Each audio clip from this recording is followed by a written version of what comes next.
Сопругата на доктор Зекирија Шаини, која полицијата првично ја осомничи дека е вмешана во обидот за неговото убиство, денеска е пуштена на слобода од Кумановското јавно обвинителство за телевизија 24. Велат дека органите не нашле докази кои би потврдиле нејзина кривична одговорност поврзана со инцидентот во Куманово.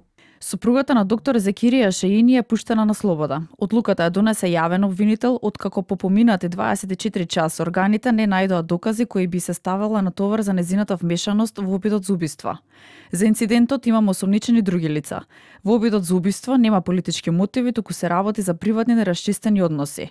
Докај нас се уште нема поднесено кривични пријави поврзани со покањето во Куманово. Од полицијата пак накус одговорија дека потрагата по 36 годишниот гостиварец, осомничен дека во вторникот пукаше во доктор Шини, се уште трае. Тој по инцидентот согласи во јавноста, нарекувајќи го настанот кукавички напад. Побара случајот да не се политизира. Ние сме во изборна кампања, но не сакам оваа случка да добие политичка конотација. Немам политичко непријателство со никого.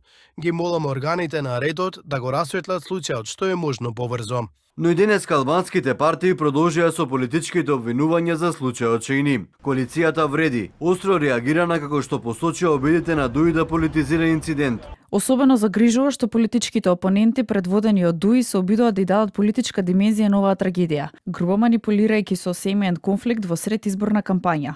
Од ДУИ одговорија дека како партија не го политизираа случајот, туку реагирале до институциите транспарентно да се обелодени целиот настан. Каде што апелиравме од институциите и секако дека ќе упатиме критики до институциите кои се должни, законска и уставна обврска имат, се должни да запазат на јавниот ред и мир. Ова ако му се случува на некој кандидат што е носител на листа, што може да очекуваме за граѓаните кои воопшто не се занимаваат за политика и немаат некоја партиска поддршка и така натаму. Политичко обвинување за инцидентот во Куманово имаше и во македонскиот блок партии.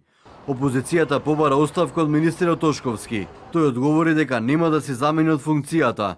Од и за него политиката не е шоу, туку работа и одговорност. Криминална група. Сега